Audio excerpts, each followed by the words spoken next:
Il a fallu un seul homme pour devenir le symbole de la décadence d'un empire tricentenaire.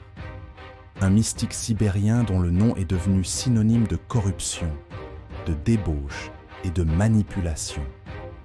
Mais était-il vraiment le monstre que l'histoire a dépeint? Dès où nous regardez-vous? N'hésitez pas à le dire en commentaire.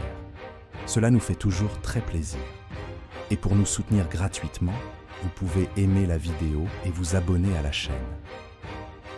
Au crépuscule de l'Empire russe, une figure énigmatique, Grigori Raspoutine, émerge des vastes étendues de la Sibérie pour s'immiscer au cœur même du pouvoir impérial. Vénéré comme un saint guérisseur par la famille Romanov, il est simultanément dépeint comme un charlatan diabolique par une nation au bord du gouffre. Son histoire est un labyrinthe de mythes et de réalités. Un jeu d'ombre où la piété côtoie le scandale et où l'influence spirituelle se mêle aux intrigues politiques les plus sombres. Pour comprendre qui il était vraiment, il faut remonter à ses origines, bien avant que son nom ne fasse trembler les fondations de la Russie. Dans l'immensité silencieuse de la Sibérie, le long des rives boueuses de la rivière Toura, se trouve le village de Pokrovskoye. C'est ici, dans cette terre âpre et pieuse, que naquit Grigori Efimovitch Raspoutine. La date exacte de sa naissance reste nimbée de mystères, les registres de l'époque étant rares et souvent contradictoires, mais les archives officielles indiquent le 21 janvier de l'an 1869. Il grandit dans une famille de paysans, son père, Efim, étant un fermier et un ancien de l'église locale. Le nom Raspoutine lui-même deviendra plus tard une arme pour ses détracteurs, sa consonance avec le mot russe Rasputstvo, signifiant débauche, alimentant les légendes sur sa nature licencieuse. Pourtant, certains historiens rappellent que ce nom était courant en Sibérie et pouvait simplement signifier « carrefour », une description banale pour une famille vivant près d'un croisement de chemin. L'enfance de Grigori fut marquée par la tragédie et, selon les récits locaux, par des signes précoces de dons surnaturels. Plusieurs de ses frères et sœurs moururent en bas âge, une réalité brutale de la vie paysanne de l'époque. Une légende tenace raconte comment son frère aîné, Dimitri, se noya dans un étang et comment Grigori, en tentant de le sauver, contracta une pneumonie qui faillit l'emporter. Ces épreuves auraient forgé en lui une sensibilité particulière, une conscience aiguë de la fragilité de la vie. Il ne reçut aucune éducation formelle et resta analphabète jusqu'à l'âge adulte, une caractéristique qui, paradoxalement, renforça plus tard son image de moudjik authentique, un homme du peuple parlant avec la sagesse de la terre russe. Sa jeunesse fut celle d'un paysan sibérien typique, rythmé par les travaux des champs et les traditions de l'Église orthodoxe russe. Cependant, des témoignages locaux, recueillis bien après sa célébrité, le décrivent comme un adolescent turbulent, connu pour des vols mineurs et une certaine propension à la boisson. À l'âge de 19 ans, il se maria avec une jeune paysanne du nom de Praskovia Fedorovna Dubrovina, avec qui il eut plusieurs enfants, dont seulement 3 survécurent jusqu'à l'âge adulte. Son mariage ne mit pas fin à son agitation intérieure. Une transformation profonde s'opéra en lui après un pèlerinage au monastère de Verkhotourié vers l'an 1897. Là, il rencontra un starets, un ancien sage du nom de Macarie, dont l'influence fut déterminante. Cette expérience fut une véritable conversion religieuse. Il revint à Pokrovskoye métamorphosé, adoptant l'apparence et le comportement d'un stranik, un pèlerin errant. Il se laissa pousser les cheveux et la barbe, cessa de boire de l'alcool, devint végétarien et passait de longues heures en prière. Il quitta sa famille pour de longues périodes, parcourant à pied des milliers de kilomètres à travers la Russie et au-delà, visitant des lieux saints comme le mont Athos en Grèce et Jérusalem, vivant de la charité des paysans qu'il rencontrait sur son chemin. C'est durant ces années d'errance qu'il développa sa réputation de guérisseur et de prophète. Son regard perçant, décrit comme hypnotique, et son charisme brut captivait ceux qui l'écoutaient. Il prêchait une forme de spiritualité simple et directe, accessible au peuple, loin des dogmes complexes de l'Église officielle, avec laquelle il n'a jamais eu de position formelle.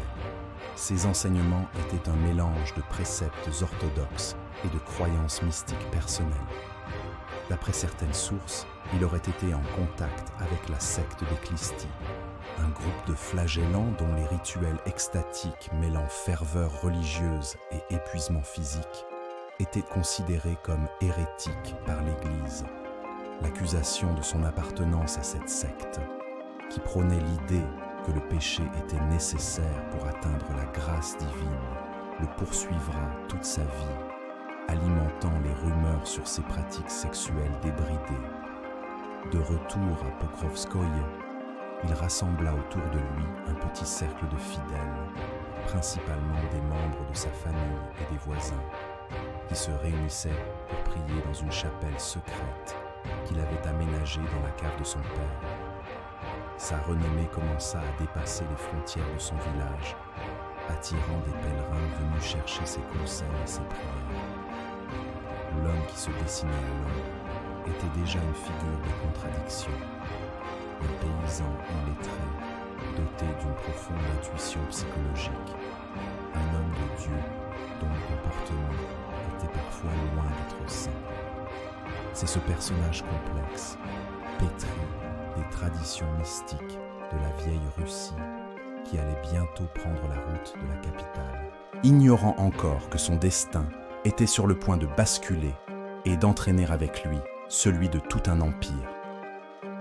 Au début du XXe siècle, Saint-Pétersbourg, la fenêtre sur l'Europe, voulue par Pierre le Grand, était une ville de contrastes saisissants.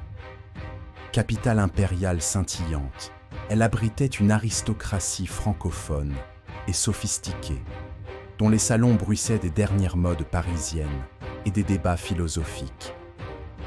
Mais derrière les façades néoclassiques des palais se cachait une société en proie à une profonde crise spirituelle. L'industrialisation rapide, les bouleversements sociaux et l'incertitude politique avaient créé un vide que la rigide orthodoxie d'État peinait à combler. Dans ce climat de fin de règne, les élites pétersbourgeoises développèrent une fascination pour le mysticisme, l'occultisme et les figures de saints hommes, ou startsi. C'est dans ce terreau fertile que Grigori Raspoutine, le pèlerin sibérien, arriva entre 1903 et 1905. Il n'était pas un inconnu. Sa réputation de guérisseur et de visionnaire l'avait précédé, porté par le bouche à oreille et par des lettres de recommandation de personnalités religieuses influentes qu'il avait rencontrées lors de ses pèlerinages. Parmi ses premiers protecteurs se trouvaient des figures importantes du clergé, comme l'évêque Théophane, l'inspecteur de l'Académie de théologie de Saint-Pétersbourg et confesseur personnel de l'impératrice Alexandra Féodorovna. Séduit par la piété brute et la sagesse populaire de Raspoutine, Théophane lui ouvrit les portes des cercles les plus fermés de la capitale. L'arrivée de ce moudjik à l'apparence négligée, avec sa longue barbe emmêlée, ses vêtements simples et ses manières rustres, fut un véritable choc culturel dans les salons élégants. Pourtant, il captivait. Son regard intense que beaucoup décrivaient comme hypnotique et son discours simple, direct, émaillé d'images bibliques et de paraboles paysannes, offraient un contraste rafraîchissant avec le cynisme et la superficialité de la vie mondaine. Il ne parlait pas comme un théologien, mais comme un homme qui semblait avoir une connexion directe et intime avec Dieu. Il fut rapidement adopté par une partie de l'aristocratie notamment par les princesses monténégrines Militsa et Anastasia, épouses de 2 grands ducs russes et cousines du tsar. Connues pour leur passion pour l'occultisme et les sciences mystiques, elles virent en Raspoutine l'incarnation de l'âme russe authentique, un prophète envoyé pour guider l'Empire. Elles devinrent ses plus ardentes promotrices et jouèrent un rôle crucial dans son introduction au sommet du pouvoir. C'est par leur intermédiaire, ainsi que par celle de l'évêque Théophane et d'Anna Virubova, la plus proche confidente de l'impératrice, que Raspoutine fut présenté pour la première fois au tsar Nicolas II et à l'impératrice Alexandra, le 1er novembre 1905, au palais de Peterhof. Le tsar, homme profondément pieux mais indécis, nota sobrement l'événement dans son journal. Nous avons fait la connaissance d'un homme de Dieu, Grigori, de la province de Tobolsk. Cette première rencontre fut brève, mais laissa une impression durable, en particulier sur l'impératrice. Alexandra Féodorovna, née princesse Alix de Hesse-Darmstadt et petite-fille de la reine Victoria d'Angleterre, était une femme tourmentée. Convertie à l'orthodoxie par amour pour son mari, elle avait embrassé sa nouvelle foi avec une ferveur quasi fanatique. Sa nature anxieuse et sa difficulté à s'intégrer à la cour russe l'avaient isolée. Mais sa plus grande angoisse concernait son fils unique et héritier du trône, le tsarévitch Alexis, né en 1904. Le jeune garçon était atteint d'hémophilie, une maladie génétique incurable transmise par sa mère, qui empêchait son sang de coaguler correctement. La moindre blessure pouvait provoquer une hémorragie potentiellement mortelle, plongeant la famille impériale dans une angoisse permanente. La maladie d'Alexis était un secret d'État, mais elle constituait le cœur caché et douloureux de la vie des Romanov. Les médecins de la cour étaient impuissants, et l'impératrice, désespérée, se tourna de plus en plus vers des guérisseurs et des mystiques, cherchant une intervention divine. Raspoutine arriva donc à la cour à un moment psychologiquement crucial. Il incarnait l'espoir d'un miracle. Au cours des mois qui suivirent, il fut invité à plusieurs reprises à rencontrer la famille impériale. Il sut gagner leur confiance par son attitude humble et respectueuse en leur présence, se présentant comme un simple paysan venu prier pour eux. Il charma les enfants impériaux, leur racontant des contes de Sibérie et jouant avec eux avec une simplicité qui contrastait avec l'étiquette rigide de la cour. La grande duchesse Olga Alexandrovna, sœur du tsar, se souvint plus tard que les enfants semblaient complètement à l'aise avec lui. La véritable consécration de Raspoutine eut lieu à la fin de l'année 1906 ou au début de 1907, lorsqu'il fut appelé pour la première fois au chevet du tsarévitch Alexis, lors d'une crise particulièrement grave. C'est à ce moment précis que le destin du paysan sibérien et celui de la dynastie Romanov devinrent inextricablement liés. Le mal qui rongeait le jeune tsarévitch Alexis était le secret le plus sombre et le mieux gardé de l'Empire russe. L'hémophilie, cette maladie royale, transmise par la reine Victoria à de nombreuses dynasties européennes, avait transformé la vie du palais en un cauchemar permanent. Chaque chute, chaque ecchymose, chaque saignement de nez plongeait ses parents, et surtout sa mère, l'impératrice Alexandra, dans une terreur indicible. Les médecins de la cour, parmi les plus éminents d'Europe, ne pouvaient qu'assister, impuissants, aux souffrances de l'enfant.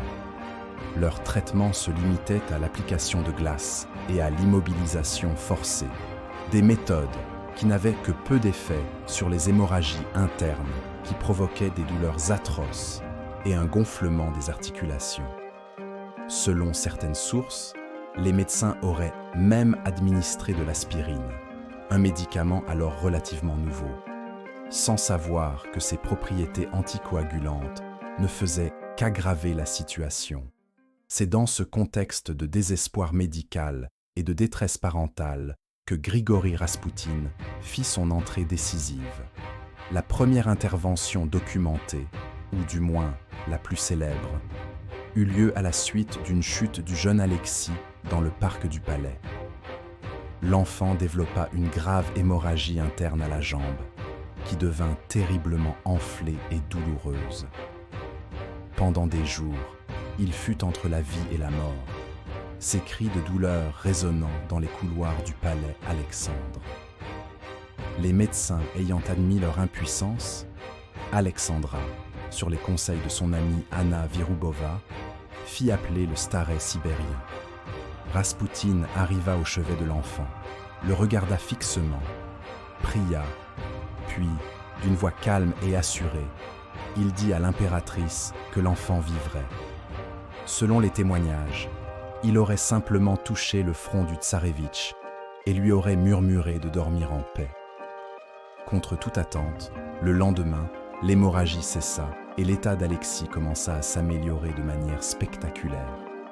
Pour l'impératrice, ce fut un miracle, la preuve irréfutable que Raspoutine était un envoyé de Dieu. Cet événement se reproduisit à plusieurs reprises au fil des ans, scellant la dépendance absolue d'Alexandra envers le mystique. L'épisode le plus dramatique se déroula pendant des vacances de la famille impériale à Spala, en Pologne. Le tsarévitch, en sautant dans une barque, se fit une contusion à la cuisse qui provoqua une hémorragie interne massive.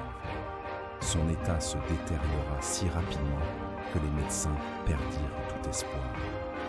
Les derniers sacrements lui furent administrés et un communiqué officiel annonçant la mort imminente de l'héritier fut même préparé. Dans un ultime sursaut d'espoir, Alexandra envoya un télégramme à Raspoutine, resté en Sibérie. Sa réponse fut simple et prophétique. « Dieu a vu tes larmes et entendu tes prières. Ne t'afflige pas, le petit ne mourra pas. Ne permets pas au docteur de trop le tourmenter. » Peu de temps après la réception de ce message, l'état d'Alexis se stabilisa et il entama une lente guérison. Cet événement, qualifié par l'historien Robert K. Massie d'un des épisodes les plus mystérieux de toute la légende de Raspoutine, consolida définitivement la position du starets. Les historiens et les scientifiques ont tenté d'apporter des explications rationnelles à ces guérisons. Une des théories les plus plausibles est que le pouvoir de Raspoutine était d'ordre psychologique. Son calme et sa confiance apaisaient l'anxiété de l'impératrice, et cette sérénité se transmettait à l'enfant. Le stress étant un facteur connu pour aggraver les crises d'hémophilie, l'état de calme induit par Raspoutine aurait pu suffire à ralentir la circulation sanguine et à permettre au processus de coagulation, bien que déficient, de prendre le dessus. Une autre hypothèse suggère que Raspoutine, par simple intuition paysanne, aurait insisté pour que les médecins cessent leurs interventions et laissent l'enfant tranquille, permettant ainsi à son corps de se reposer et de guérir naturellement. Le fait qu'il ait conseillé de ne plus administrer d'aspirine, sans en connaître les raisons scientifiques mais peut-être par méfiance envers la médecine officielle, a certainement joué un rôle crucial. Quelle que soit l'explication, pour Alexandra, la cause était entendue. Raspoutine était le sauveur de son fils, l'instrument de la providence. Cette conviction la rendit sourde à toutes les critiques et à toutes les mises en garde concernant le comportement de son ami, comme la famille impériale l'appelait. Le destin de l'héritier et celui de la dynastie étaient désormais, dans son esprit, indissociables de la présence de cet homme. Il n'était plus un simple pèlerin de passage. Il était devenu une nécessité vitale, un pilier indispensable à la survie de la lignée Romanov. Cette dépendance émotionnelle et spirituelle allait bientôt se transformer en une influence politique, avec des conséquences désastreuses pour l'Empire. Une fois sa position de sauveur de l'héritier solidement établie, la vie de Grigori Raspoutine à Saint-Pétersbourg se dédoubla. Auprès de la famille impériale, dans l'enceinte sacrée des palais de Tsarskoye Selo et de Peterhof, il maintenait l'apparence d'un humble et saint moudjik. Il jouait avec les enfants du tsar, offrait des conseils spirituels à l'impératrice et parlait avec une simplicité déférente à Nicolas II. Cependant, loin du regard des Romanov, dans son appartement de la rue Gorokovaya et dans les cabarets de la capitale, une autre facette du personnage se révélait. C'est là que la légende noire de Raspoutine prit racine, alimentée par un mélange de faits avérés, d'exagérations et de calomnies délibérées. Son appartement devint un lieu de pèlerinage pour une foule hétéroclite de quémandeurs, des aristocrates cherchant à obtenir des faveurs politiques, des officiers désirant une promotion, des financiers en quête de contrats, des actrices et des dames de la haute société en mal de sensations fortes ou de conseils spirituels se pressaient à sa porte. Raspoutine les recevait sans distinction, souvent dans une atmosphère chaotique, mangeant, buvant et dispensant ses avis avec une familiarité déconcertante. C'est dans ce contexte que les rumeurs sur sa vie dissolue commencèrent à enfler. Détails, témoignages, souvent de seconde main, faisaient état de beuveries monumentales et de comportements scandaleux. Il était fréquemment vu en compagnie de prostituées et de chanteuses de cabaret, et ses exploits sexuels, réels ou imaginaires, devinrent le sujet de toutes les conversations à Saint-Pétersbourg. Selon certaines sources, il prêchait une doctrine de rédemption par le péché, une perversion des croyances de la secte Klisti, affirmant que pour se repentir sincèrement, il fallait d'abord sombrer dans la débauche. Il aurait enseigné que le contact physique avec sa personne avait un effet purificateur et guérisseur, une doctrine qu'il appliquait généreusement auprès de ses nombreuses admiratrices. Ces femmes, issues pour la plupart de la haute société, formaient une sorte de cour dévouée, fascinées par son charisme animal et sa spiritualité non conventionnelle. Elles lui apportaient de l'argent, des cadeaux et, selon la rumeur publique, leur faveur. La police secrète du tsar, l'Okhrana, le plaça sous surveillance constante. Leur rapport détaillait ses virées nocturnes, ses excès d'alcool et ses liaisons, confirmant la dualité de sa vie. Cependant, lorsque ces rapports étaient présentés à Nicolas II, celui-ci refusait souvent d'y croire, les considérant comme des calomnies visant à discréditer un saint homme. L'impératrice Alexandra, quant à elle, était totalement imperméable à ces accusations, qu'elle balayait comme les persécutions inévitables que subissent tous les prophètes. L'influence de Raspoutine ne se limitait plus au domaine spirituel. Les quémandeurs qui obtenaient son soutien voyaient souvent leurs requêtes aboutir. Il commença à intervenir dans les nominations ecclésiastiques, puis de plus en plus dans les affaires de l'État. Un mot de lui à l'impératrice, qui le transmettait ensuite au tsar, pouvait faire ou défaire la carrière d'un ministre. Des hommes politiques compétents furent écartés au profit de candidats médiocres, mais qui avaient su gagner les bonnes grâces du staret. Cette ingérence créa un ressentiment profond au sein de la classe politique et de l'administration. Des figures puissantes comme le Premier ministre Piotr Stolypine tentèrent de l'éloigner. En 1911, après avoir présenté au tsar un rapport accablant sur la conduite de Raspoutine, Stolypine obtint son exil temporaire. Mais l'influence de l'impératrice fut la plus forte, et quelques mois plus tard, Raspoutine était de retour dans la capitale, son pouvoir intact.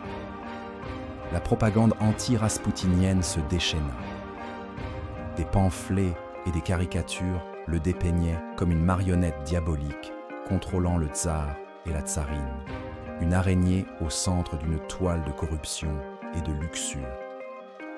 Des rumeurs particulièrement venimeuses commencèrent à circuler sur la nature de sa relation avec l'impératrice et même avec les jeunes grandes duchesses. Bien qu'aucune preuve n'ait jamais étayé ces allégations d'une liaison entre Raspoutine et Alexandra, l'image d'un paysan débauché ayant une emprise quasi hypnotique sur la famille impériale s'ancra profondément dans l'esprit public. Cette perception, plus que ses actions réelles, commença à saper les fondements mêmes de l'autocratie. Raspoutine devint le symbole de la décadence et de la pourriture d'un régime perçu comme déconnecté de son peuple. La ligne entre le mythe et la réalité devint de plus en plus floue. Mais pour une nation qui grondait de mécontentement, le moine fou était devenu l'incarnation de tous les maux de la Russie. Lorsque les canons du mois d'août 1914 annoncèrent le début de la Première Guerre mondiale, une vague de ferveur patriotique submergea la Russie. Les grèves et les troubles sociaux qui avaient agité le pays s'évanouirent, remplacés par des scènes de liesse populaire et de soutien au tsar.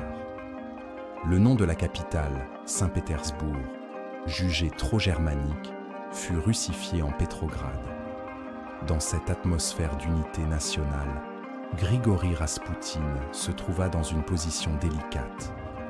Selon de nombreux témoignages, il se serait farouchement opposé à l'entrée en guerre de la Russie. Convalescent dans son village de Sibérie, après avoir survécu de justesse à une tentative d'assassinat au couteau par une ancienne adepte nommée Khionia Gousseva, il aurait envoyé des télégrammes prophétiques au tsar, le suppliant de ne pas s'engager dans le conflit. Il aurait prédit que la guerre apporterait un océan de larmes et la destruction de la Sainte Russie. Cette opposition à la guerre, si elle était sincère, le plaça en porte-à-faux avec l'élite militaire et nationaliste. Cependant, une fois la guerre devenue une réalité, son rôle et son influence ne firent que croître de manière exponentielle. L'événement décisif fut la décision du tsar Nicolas II, en septembre 1915, de prendre personnellement le commandement suprême des armées et de partir pour le quartier général militaire, la Stavka, à Moguilev. Cette décision, prise contre l'avis de la plupart de ses ministres, laissa de fait le gouvernement de la capitale entre les mains de l'impératrice Alexandra. Et l'impératrice, de plus en plus isolée, méfiante envers les politiciens de la Douma et convaincue que seule la vie de notre ami était inspirée par Dieu, se tourna presque exclusivement vers Raspoutine pour obtenir des conseils. C'est à partir de ce moment que commença ce que les critiques appelèrent la valse ministérielle. Des ministres compétents, mais qui déplaisaient à Raspoutine ou à l'impératrice, furent renvoyés et remplacés par des protégés du staré, souvent incompétents ou corrompus. Les nominations et les révocations se succédèrent à un rythme effréné, paralysant l'administration et sapant le moral du pays. L'influence de Raspoutine s'étendait à tous les domaines, de la nomination des évêques à la stratégie d'approvisionnement des villes. Bien que l'étendue réelle de son pouvoir politique soit débattue par les historiens certains, affirmant qu'il était largement exagéré par la rumeur publique et par ses propres vantardises, la perception de son omnipotence était, elle, une réalité politique dévastatrice. Alors que la Russie subissait de terribles défaites sur le front, que le nombre de morts se comptait en millions et que les pénuries alimentaires commençaient à frapper les villes, la colère du peuple se concentra sur deux figures. L'impératrice, surnommée la Boche en raison de ses origines allemandes, et Raspoutine. Une campagne de propagande virulente les accusa d'être des espions allemands, de saboter l'effort de guerre et de chercher à conclure une paix séparée avec l'ennemi. Des caricatures les montraient comme les marionnettes du Kaiser Guillaume II. Le fait que Raspoutine se soit opposé à la guerre au départ fut utilisé contre lui comme la preuve de sa trahison. Il devint l'incarnation du sombre pouvoir qui agissait dans l'ombre pour détruire la Russie de l'intérieur. Son nom était sur toutes les lèvres, prononcé avec haine et mépris dans les tranchées, dans les files d'attente devant les boulangeries et dans les couloirs de la Douma. Vladimir Purichkevitch, un député monarchiste d'extrême droite, déclara dans un discours enflammé que les ministres du tsar avaient été transformés en marionnettes, des marionnettes dont les fils ont été pris fermement en main par Raspoutine et l'impératrice Alexandra Féodorovna, le mauvais génie de la Russie et la tsarine, qui est restée une Allemande sur le trône russe et étrangère au pays et à son peuple. La situation devint si critique que même les membres de la famille impériale élargie tentèrent d'intervenir auprès du tsar, le suppliant d'éloigner Raspoutine et de renvoyer l'impératrice de la gestion des affaires. Mais Nicolas II, isolé à la Stavka et sous l'influence constante des lettres de sa femme, resta sourd à tous les avertissements. La guerre avait transformé Raspoutine d'un scandale de cour en une menace perçue pour la survie même de la nation. Pour un nombre croissant de personnalités, y compris des monarchistes convaincus, il devint évident qu'il n'y avait qu'une seule façon de sauver le trône de lui-même: éliminer la source du mal. L'assassinat de Raspoutine n'était plus une question de si, mais de quand et de comment. À l'approche de l'hiver de 1916, Petrograd était une ville glaciale, non seulement à cause du froid mordant, mais aussi en raison du climat politique délétère. La conviction que Grigori Raspoutine était la cause de tous les maux de la Russie avait atteint son paroxysme et s'était propagée des cercles révolutionnaires aux salons les plus aristocratiques. Pour beaucoup, le starets n'était plus seulement une influence néfaste, mais un danger mortel pour l'autocratie. C'est dans cette atmosphère de désespoir patriotique qu'un complot visant à l'éliminer prit forme au sein même de l'élite de l'Empire. Le cerveau de la conspiration était un personnage aussi flamboyant et complexe que sa victime, le prince Félix Yusupov. Héritier de la plus grande fortune de Russie, marié à la nièce du tsar, la grande duchesse Irina Alexandrovna, Yusupov était une figure de la jeunesse dorée, connu pour son style de vie extravagant et son esthétisme raffiné.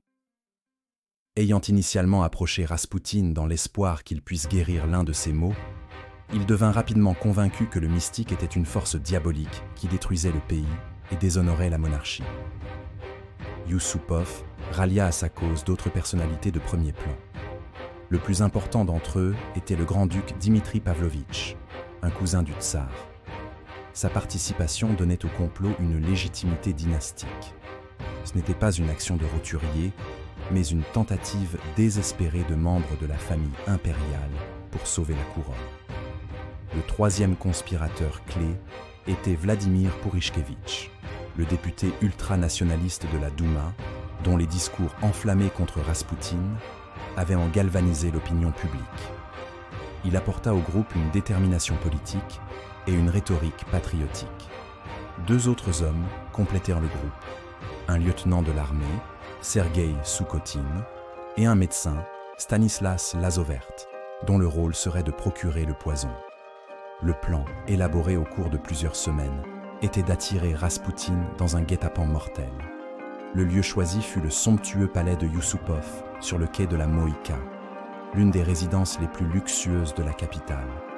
L'appât serait la promesse d'une rencontre avec l'épouse de Félix, la princesse Irina, dont la beauté était légendaire et que Raspoutine désirait rencontrer. Bien qu'Irina ait été mise au courant du complot, elle se trouvait en réalité en Crimée au moment des faits. Sa présence ne serait qu'un prétexte. Yusupov aménagea une salle à manger confortable au sous-sol du palais, créant une atmosphère intime et rassurante.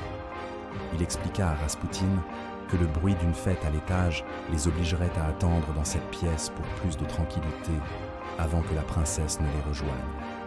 Le soir fatidique, dans la nuit du 29 au 30 décembre 1916, Félix Yusupov se rendit à l'appartement de Raspoutine pour le chercher en voiture.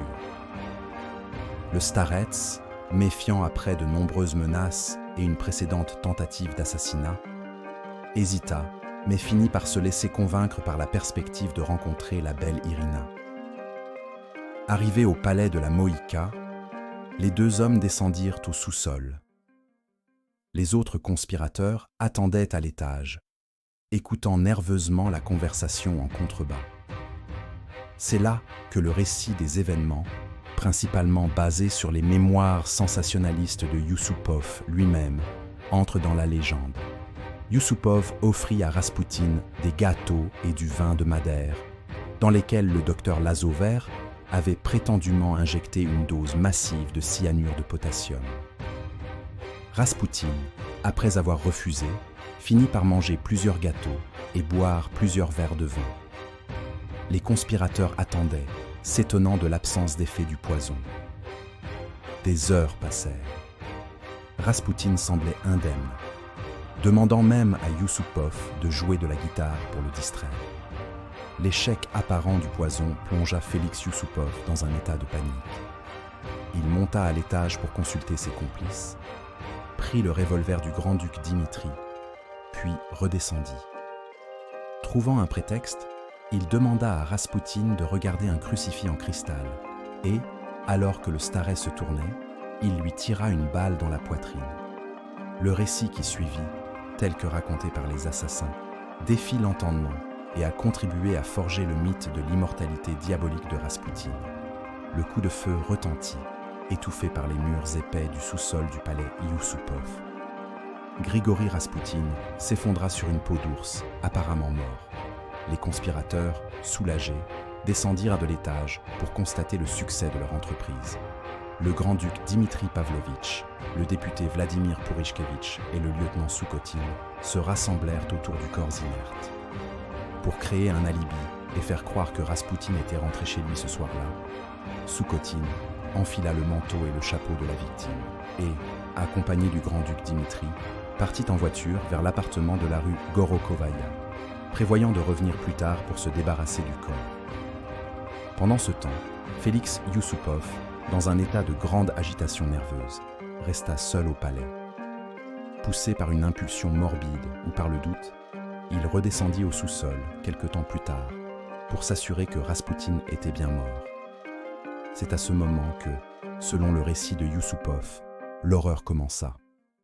Alors qu'il se penchait sur le corps, Raspoutine aurait soudainement ouvert les yeux.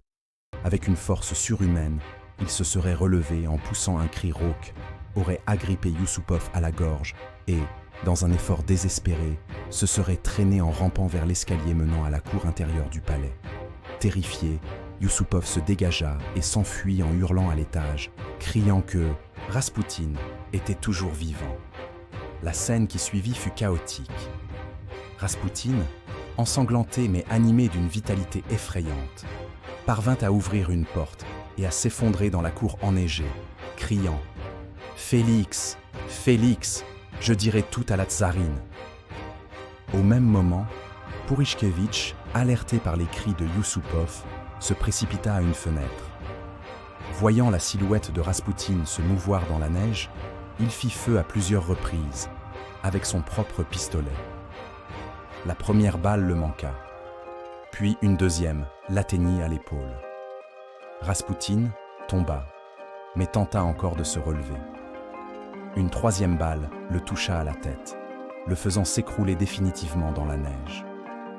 Yusupov, dans une fureur macabre, se serait alors jeté sur le corps et l'aurait frappé violemment à la tempe avec une matraque en caoutchouc. Le grand-duc Dimitri et Soukotine revinrent au palais au milieu de cette scène macabre. Les conspirateurs, épuisés et horrifiés par la résistance de leurs victimes, enveloppèrent le corps dans un lourd rideau, le lièrent avec des cordes et le transportèrent en voiture jusqu'au pont Petrovski. Là, dans le silence glacial de la nuit pétersbourgeoise, ils jetèrent le corps par-dessus le parapet dans un trou de glace de la rivière Malaya Nevka. Ils étaient convaincus que le cadavre serait emporté par le courant sous la glace et ne serait jamais retrouvé. Ce récit, popularisé par les mémoires de Yusupov, a largement façonné l'image d'un Raspoutine doté de pouvoirs surnaturels, presque impossible à tuer. Cependant, les faits établis sont plus sobres et contredisent en partie cette version dramatisée. L'autopsie, réalisée après la découverte du corps quelques jours plus tard, révéla que Raspoutine était mort des suites de 3 blessures par balle, dont une fatale au front, tirée à bout portant. L'autopsie ne trouva aucune trace de poison dans son estomac, ce qui a conduit à de nombreuses spéculations. Le poison était-il de mauvaise qualité? Le docteur Lazover a-t-il simulé son administration par peur? L'alcool et le sucre des gâteaux ont-ils neutralisé ses effets? Ou Yusupov a-t-il simplement inventé cet épisode pour rendre son acte plus héroïque? De même, l'autopsie a montré qu'il n'y avait pas d'eau dans ses poumons, infirmant la légende selon laquelle il était encore en vie lorsqu'il fut jeté dans la rivière et qu'il serait mort de noyade. Il est probable que Yusupov, pour se donner le beau rôle et vendre son histoire, ait grandement embelli la résistance de Raspoutine, transformant un assassinat brutal en une lutte épique contre une incarnation du mal. Quoi qu'il en soit, l'acte était accompli. Le moine fou était mort, et ses assassins, loin de se cacher, étaient prêts à assumer leurs gestes, se considérant comme les sauveurs de la Russie. La nouvelle de la disparition de Grigori Raspoutine se répandit comme une traînée de poudre dans Petrograd. L'enquête menée par la police remonta rapidement la piste jusqu'au palais Yusupov. Une botte appartenant à Raspoutine fut retrouvée près du pont Petrovski et des traces de sang furent découvertes dans la cour du palais. Quelques jours plus tard, le corps du starets fut repêché des eaux glacées de la Malaya Nevka. Pour l'impératrice Alexandra, la nouvelle fut un choc dévastateur. Elle perdait non seulement son confident et son guide spirituel, mais aussi, croyait-elle, le seul protecteur de son fils. Son chagrin se mua en une fureur froide contre les assassins, qu'elle considérait comme des traîtres à la couronne. Le tsar Nicolas II, rentré précipitamment de la Stavka, fut partagé entre la pression de sa femme, qui exigeait une punition exemplaire, et celle de sa famille élargie, qui soutenait les conspirateurs. Les assassins, quant à eux, ne cherchèrent pas à nier leur implication. Le prince Yusupov et le grand-duc Dimitri Pavlovitch furent simplement assignés à résidence. Ils étaient devenus des héros aux yeux d'une grande partie de l'aristocratie et du public, célébrés pour avoir débarrassé la Russie d'une influence maléfique. Face à la pression, les sanctions prises par le tsar furent remarquablement clémentes. Le grand-duc Dimitri fut exilé en Perse et Félix Yusupov fut banni dans l'une de ses propriétés de campagne. Cet exil sauva paradoxalement la vie des deux hommes, leur permettant d'échapper à la révolution qui allait bientôt tout emporter. L'assassinat de Raspoutine, qui devait selon ses auteurs sauver la monarchie, eut l'effet exactement inverse. Loin de restaurer la crédibilité du trône, il exposa au grand jour sa faiblesse et les divisions profondes qui déchiraient l'élite dirigeante. L'acte montrait que même les membres de la famille impériale et les plus grands aristocrates avaient perdu foi en l'empereur. Si les plus fidèles soutiens du tsarisme étaient prêts à commettre un meurtre pour corriger la trajectoire du pouvoir, quel espoir restait-il?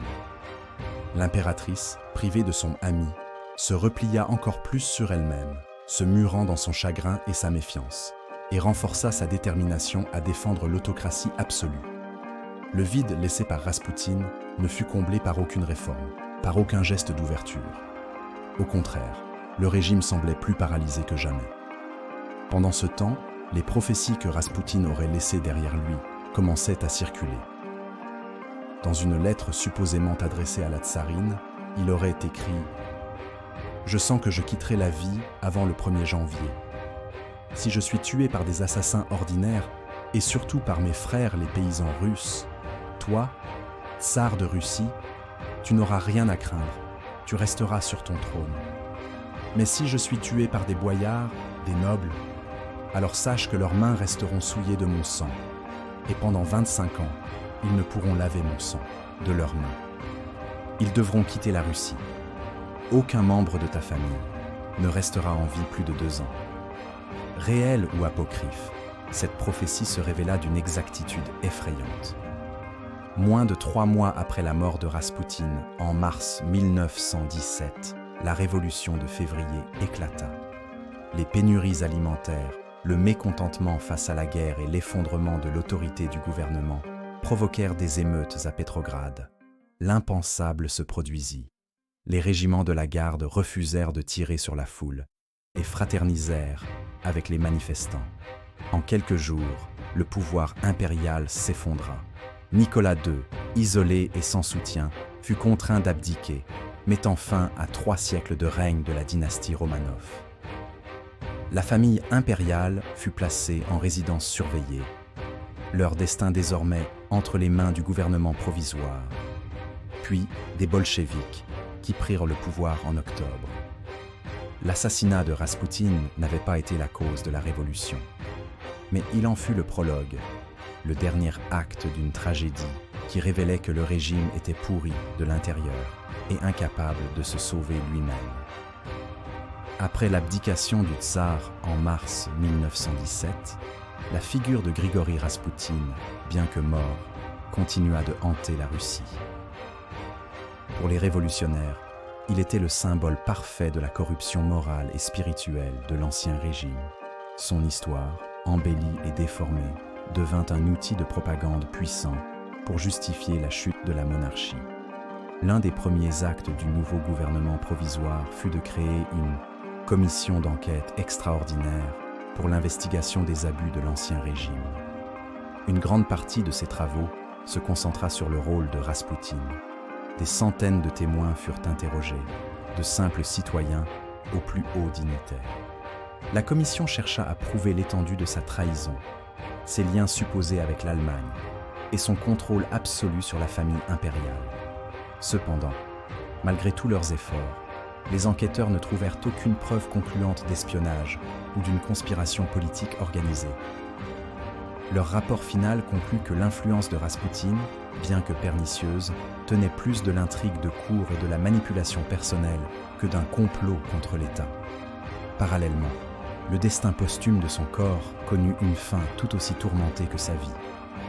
Après la découverte de son cadavre dans la Malaya Nevka, l'impératrice Alexandra avait organisé des funérailles secrètes. Le corps de Raspoutine fut enterré dans un coin reculé du parc impérial de Tsarskoye Selo. Mais avec la chute du tsar, les nouvelles autorités craignirent que sa tombe ne devienne un lieu de pèlerinage pour les contre-révolutionnaires ou, à l'inverse, qu'elle ne soit profanée par la foule en colère. En mars 1917, sur ordre du gouvernement provisoire, un groupe de soldats se rendit à Tsarskoye Selo, exhuma le cercueil de Raspoutine, le transporta dans une forêt en dehors de la ville et y mit le feu. Le corps du starec sibérien fut ainsi réduit en cendres, dispersés au vent, une tentative symbolique d'effacer sa mémoire et de purifier la terre russe de son influence. Mais le fantôme de Raspoutine était tenace. Pour la famille impériale, désormais prisonnière, son souvenir restait ambivalent. Les grandes duchesses, qu'il avait connues comme un ami de la famille, furent profondément attristées par sa mort. Pour Alexandra, sa disparition était le début de la fin, la réalisation de ses prophéties les plus sombres. Pendant leur captivité, d'abord à Tsarskoye Selo, puis en exil à Tobolsk et enfin à Ekaterinbourg, ils vécurent la réalisation de la prédiction funeste. En juillet 1918, un peu plus d'un an et demi après le meurtre de Raspoutine, Nicolas, Alexandra et leurs 5 enfants furent brutalement exécutés dans la cave de la maison Ipatiev par un détachement bolchevique. La prophétie s'était accomplie. Le nom de Raspoutine resta à jamais associé à cette fin tragique. Dans la culture populaire occidentale, sa figure fut rapidement mythifiée. Des livres, des pièces de théâtre et des films le dépeignirent comme un moine fou, un monstre lubrique doté de pouvoirs hypnotiques et d'une endurance surhumaine. L'image d'un homme qui survit au poison et à plusieurs balles avant de finalement se noyer s'est avérée irrésistible, même si elle est largement contredite par les preuves médico-légales. Le récit de son assassinat par le prince Yusupov, publié dans ses mémoires, devint la version canonique, un best-seller international qui cimenta la légende pour les générations à venir. En Russie soviétique, il fut officiellement présenté comme un exemple de la décadence tsariste, un charlatan qui prouvait la nécessité de la révolution. Son nom devint une insulte, synonyme de manipulation en coulisses et d'influence occulte. Le fantôme de Raspoutine a ainsi survécu à l'empire qu'il a, involontairement ou non, contribué à détruire, son histoire servant de miroir aux peurs, aux fantasmes et aux fractures d'une époque. Plus d'un siècle après sa mort brutale, le nom de Grigori Raspoutine résonne encore avec une puissance mythique. Il a transcendé son existence historique pour devenir un archétype universel, celui du manipulateur mystique, de l'éminence grise qui murmure à l'oreille du pouvoir et précipite sa chute. Son histoire continue de fasciner, car elle se situe au carrefour de thèmes intemporels. La foi et la superstition, le pouvoir et la corruption, le sexe et la politique, la chute tragique d'un empire autrefois tout-puissant. L'héritage de Raspoutine est avant tout celui d'une image, une construction façonnée par la propagande, la rumeur et la fiction. La question « qui était-il vraiment ?» reste difficile à trancher, tant les couches de légende recouvrent l'homme. Était-il un véritable guérisseur doté de dons inexpliqués? Les témoignages de l'époque, en particulier ceux liés à l'amélioration de l'état du tsarévitch Alexis, sont troublants et ne peuvent être entièrement écartés. Ou était-il un psychologue intuitif, un hypnotiseur talentueux qui savait exploiter la détresse d'une mère pour s'assurer une place au sommet? Était-il un saint homme, un stranique authentique dans la tradition des pèlerins russes, dont la réputation a été salie par ses ennemis? Ou était-il un charlatan cynique et un débauché qui utilisait le manteau de la religion pour satisfaire ses appétits de pouvoir et de chair? La vérité se trouve probablement dans les nuances de gris entre ces deux extrêmes. Il est plausible que Raspoutine ait été un homme d'une foi sincère, mais aussi un homme aux passions terrestres bien ancrées. Un personnage pétri de contradictions, comme l'étaient peut-être beaucoup de ses contemporains. Sa plus grande force, et la source de sa perte, fut sa capacité à incarner les espoirs et les peurs de son époque. Pour la famille impériale, il était le simple moujik, le représentant du peuple russe pieux, un lien mystique avec la Sainte Russie qui les rassurait et validait leur droit divin à régner. Pour ses ennemis, il était l'exact opposé, la souillure paysanne, l'antéchrist venu corrompre le trône et détruire l'empire. Son influence politique réelle a probablement été surestimée. Il n'avait pas de programme politique cohérent et son interventionnisme semblait souvent capricieux, basé sur des sympathies personnelles plutôt que sur une stratégie. Cependant, la perception de son pouvoir était, en soi, un facteur politique majeur. En devenant le bouc émissaire de tous les problèmes de la Russie des défaites militaires à la pénurie de pain, il a permis à la colère populaire de se cristalliser, détournant l'attention des causes structurelles plus profondes du déclin de l'Empire. Une autocratie déconnectée, une guerre désastreuse et une société en pleine mutation. L'assassinat de Raspoutine n'a rien résolu. Au contraire, il a symbolisé l'échec final de l'élite à se réformer. Aujourd'hui, Raspoutine est une icône de la culture populaire, le héros d'une chanson disco à succès, un méchant de film et de bande dessinée. Son histoire est un avertissement sur les dangers de la foi aveugle, sur la façon dont le pouvoir peut être séduit par des solutions miraculeuses face à des problèmes insolubles, et sur la rapidité avec laquelle un personnage peut être transformé en monstre par la rumeur et la propagande. L'homme Grigori Efimovitch de Pokrovskoïe est mort dans une cour enneigée de Petrograd, mais son mythe, lui, est bien vivant. Un fantôme durable au cœur de l'un des chapitres les plus dramatiques de l'histoire du XXe siècle. L'histoire ne se souvient pas toujours des hommes, mais des ombres qu'ils projettent. Celle de Grigori Efimovitch Raspoutine est une ombre démesurée, une silhouette difforme qui s'étend sur les ruines de l'Empire russe. Un spectre invoqué à chaque fois que l'on cherche à comprendre la chute cataclysmique de la dynastie Romanov. Plus d'un siècle après que son corps fut jeté dans les eaux glacées de la Malaya Nevka, la question fondamentale demeure intacte, inviolée par le temps. Qui était-il vraiment? La réponse est un labyrinthe, car Raspoutine a subi 2 morts. La première fut physique, brutale et sanglante, dans la cour d'un palais princier. La seconde fut plus lente, plus insidieuse, une mort par 1000 coupures narratives, une dissolution de l'homme dans le vitriol du mythe. Pour approcher la vérité, il faut tenter de disséquer ce mythe, de peler les couches de propagande, de haine, de fascination et de fiction qui ont enseveli l'individu. L'homme, Grigori Efimovitch, naquit de la terre noire de Sibérie. Un moudjik illettré parmi des millions d'autres. Son destin a priori tracé par le rythme des saisons et les exigences d'une foi orthodoxe, profonde et superstitieuse.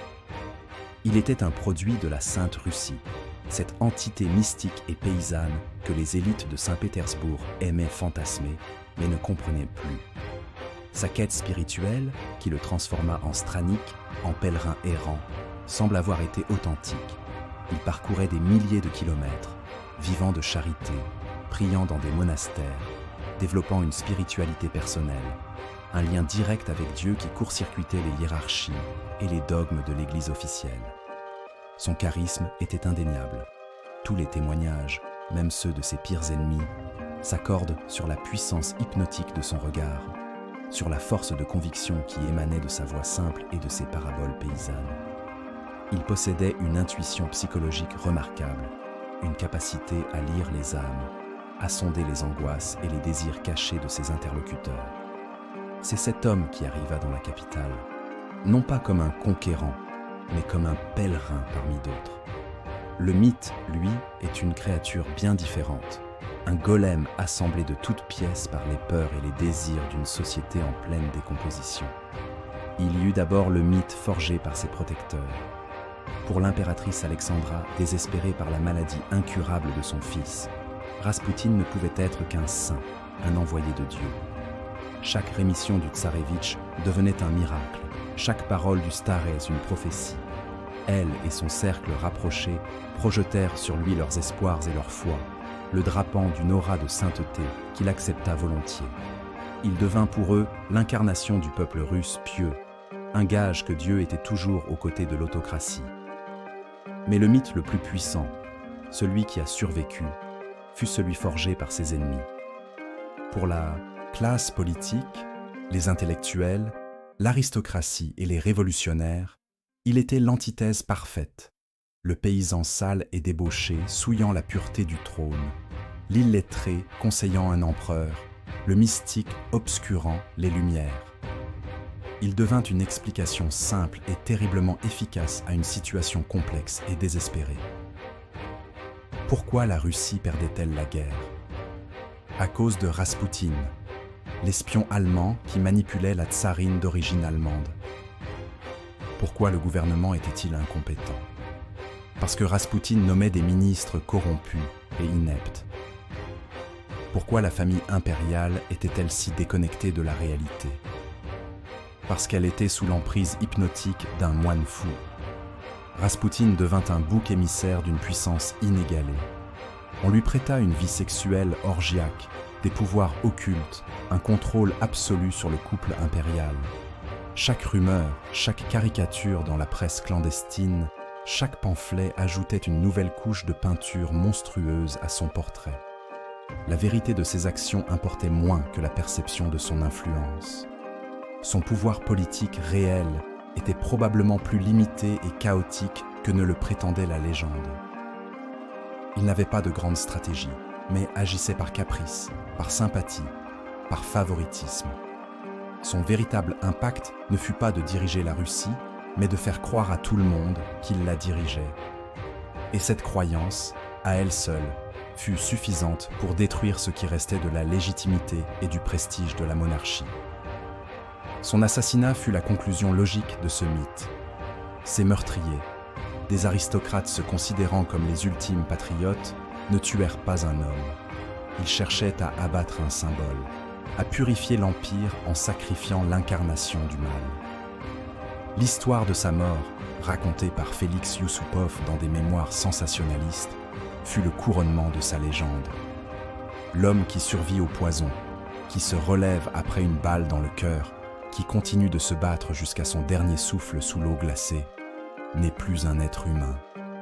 C'est une force démoniaque, une entité surnaturelle dont l'élimination requiert un acte héroïque. Cette version des faits, bien que contredite par l'autopsie, scella son image pour la postérité. Ironiquement, cet acte censé sauver le trône en précipita la chute. Il démontra l'impuissance totale du tsar, incapable de protéger son confident ou de punir des assassins issus de sa propre famille. Il laissa un vide que le régime, désormais orphelin de son bouc émissaire, ne sut combler. La révolution, qui couvait depuis des années, n'eut plus qu'à balayer les décombres. Après sa mort, le mythe de Raspoutine fut récupéré et réutilisé. Pour le régime soviétique, il était la preuve ultime de la décadence du tsarisme. En Occident, il devint une figure de la culture populaire, un mélange de Svengali et de Casanova, le plus grand show lapin de la Russie, d'une chanson disco, un méchant de cinéma reconnaissable entre tous. Sa véritable personnalité, ses croyances, ses contradictions furent effacées au profit d'une caricature facile. En fin de compte, Grigori Raspoutine ne fut peut-être ni le saint que voyait la tsarine, ni le démon que peignaient ses ennemis. Il fut un homme extraordinairement charismatique, doté d'une foi brute et d'une intuition profonde, qui se trouva projeté d'un village sibérien au cœur d'un empire à l'agonie. Il fut un miroir qui renvoya à la cour impériale sa propre image déformée, sa superstition, son désespoir, son isolement et sa vulnérabilité. Il n'a pas créé les failles qui fissuraient l'édifice impérial, mais son poids, concentré en un point névralgique, a sans aucun doute contribué à l'effondrement final. L'homme de Pokrovskoïe est mort une nuit de décembre 1916, mais sa légende, elle, continue de vivre, nous rappelant que l'histoire est souvent moins façonnée par les faits que par les récits puissants que les hommes choisissent de croire. Le destin de Grigori Raspoutine demeure l'un des plus grands paradoxes de l'histoire, celui d'un homme qui, en cherchant à sauver un enfant, a contribué à la chute d'un empire. Son histoire nous rappelle que la vérité est souvent bien plus complexe que les mythes manichéens de saints et de démons. Quelle histoire souhaitez-vous voir ensuite ? N'oubliez pas d'aimer cette vidéo, de vous abonner à notre chaîne, de laisser un commentaire avec vos suggestions et de partager pour nous soutenir.